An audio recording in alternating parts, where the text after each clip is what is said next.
Oi, pessoal. Eu vim fazer essa pequena intervenção, esse pequeno vídeo só para comentar uma coisa. Gostaria de falar a respeito de tempo de treino, de tempo de aquecimento, de tempo de preparação. No papo com a Maria Luísa, ela preferiu não falar tanto a respeito, porque ela disse, eu não sou professora de canto e tal. Bom, eu sou professora de canto e eu vou falar uma coisa que eu acho bastante importante, bastante interessante, você tem em mente. Pensa o seguinte, o artista lírico é um atleta, e como atleta deve pensar o seu treinamento. Portanto, se você tem uma apresentação no fim do dia, não queira, nos últimos 20 minutos antes da apresentação, fazer o seu aquecimento. Isso do ponto de vista muscular, do ponto de vista do rendimento muscular, isso não é apenas músculo que está envolvido, existe uma série de outras preparações, de preparação mental, de concentração. Eu acho que não é mais indicado que você faça um aquecimento extenso, extenuante, imediatamente antes da sua apresentação. Eu definitivamente não recomendo. Como eu faço? Eu não sei quanto aos meus colegas, eu vou levar essa pergunta aos outros colegas que aí virão. Mas como eu faço? Eu acordo, 2 horas depois de acordar, eu faço meu primeiro aquecimento. Por que 2 horas depois? Porque imediatamente quando você acorda, você tem algum inchaço. E isto não é favorável. É um edema natural de quando a gente acorda, mas ele não é favorável ao canto. Portanto, se você tem um ensaio às 9 horas da manhã com a orquestra, não vai querer acordar às 8 horas para cantar o seu papel, para cantar o seu... E esse é o tipo de erro que a gente comete no começo, depois vai entendendo que o corpo precisa de um tempo, ele tem um tempo para aquecer. Ok, mas eu não estou falando disso não, estou falando se a apresentação é no fim do dia.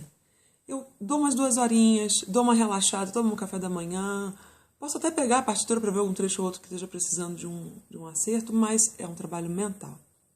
Faço um primeiro aquecimento, rápido, coisa de uns 5 minutos. Daí, a umas 2 horas eu faço mais um outro aquecimento. E ao longo do dia eu vou fazendo essas besteirinhas e chega no fim do dia a voz está no lugar. Bom, ou não está, né? Quem me ouviu sabe onde ela está. Mas o fato é, por favor, não queira concentrar tudo em uma única ocasião, em um único momento de aquecimento. Eu digo a mesma coisa para quem está treinando todos os dias. Eu, ao longo do meu desenvolvimento, sempre fiz de 2 a 3 aulas de canto por semana, porque eu queria me profissionalizar. Fazer uma aula de canto a cada 15 dias, achando que assim você está se profissionalizando e que está, assim, promovendo a sua melhoria, se você consegue ter a disciplina, eu mesmo assim ainda acho que isso não é o suficiente, porque você precisa de um ouvido externo e precisa também de um exercício de disciplina de exercício. Eu fiz muita aula de canto, não me arrependo, custa dinheiro, a gente sabe, mas isso valeu muito a pena, porque isso te cria uma segurança de treinamento. Um bailarino, por exemplo, tem que treinar todos os dias, um músico, e por que você não? A pergunta é, quanto tempo? Quanto tempo, quando estou estudando sozinho, devo aquecer? Eu te recomendo que você nunca passe daquilo que é a tua zona de conforto. Eu não tenho uma palavra melhor no momento para falar, mas vai essa. Da sua região de conforto. O meu aquecimento quando estou sozinha, longe do meu professor, vai ser algo em torno de 1/8, um pouco mais do que 1/8, 1/8 em exercícios muito simples.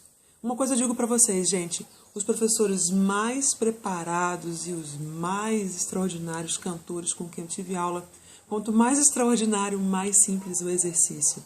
Não queira fazer um arpejo de 2/8 no seu primeiro aquecimento. Isso não é conveniente. É como um bailarino pular da cama de manhã e querer dar um salto triplo mortal. É evidente que isso não vai te favorecer. E, da mesma forma, abra o olho. Abra o olho e converse com seu professor se você sentir que está se sentindo cansado. Se ele começa a sua aula de forma muito, muito agressiva para o seu julgamento. Porque também tem isso.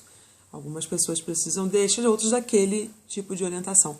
Use sempre o seu bom senso. Enfim, era isso que eu queria falar a respeito do tempo. Se a gente vai nos tratados antigos de canto, eles sempre mencionam Pauline Viardot e outros santos. O ideal é que você faça um treino pequeno por dia.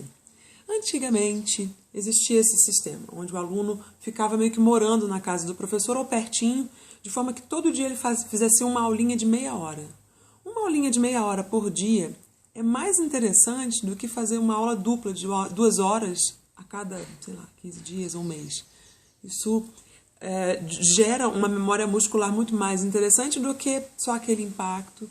E é claro que você sempre guarda alguma coisa da aula. Não estou dizendo que você não deva se inscrever no Masterclass ou então não deva, se é a única possibilidade de fazer esse tipo de aula. Mas, se você realmente deseja se profissionalizar, preste atenção nisso. E outra coisa, gente, o professor de canto não tem como dar conta de toda uma formação. Você precisa, na medida do possível, se amparar com um pianista correpetidor, um pianista colaborador, como já diria Carol, né? Um pianista colaborador, um coach, que te ajude, que te ampare a entender o repertório, faça a música de câmara. Tire um pouco do professor esse foco, onde ele precisa atender a todas as suas demandas, a todas as suas necessidades. Ele é apenas uma pessoa que tem um conhecimento, alguns mais, outros menos limitados, mas são sempre pessoas. E você precisa também alimentar o seu eu artístico, ok? Então, procurar um bom correpetidor, um bom coach, tá de olho nisso e organizar a sua semana em função disso. Eu trabalho 20 minutos sozinha por dia, tenho um encontro com o coach e um encontro com o meu professor de canto por semana. Você tem aí uma boa fórmula para ter um desenvolvimento paulatino e muito bem amparado, ok? Bom, então é isso. Um beijo. Essa foi a resposta à aluninha da Sônia Apcon, tão querida colaboradora, que está sempre perguntando, sempre participando. E eu quis logo fazer essa resposta, porque eu sei que ela é muito importante.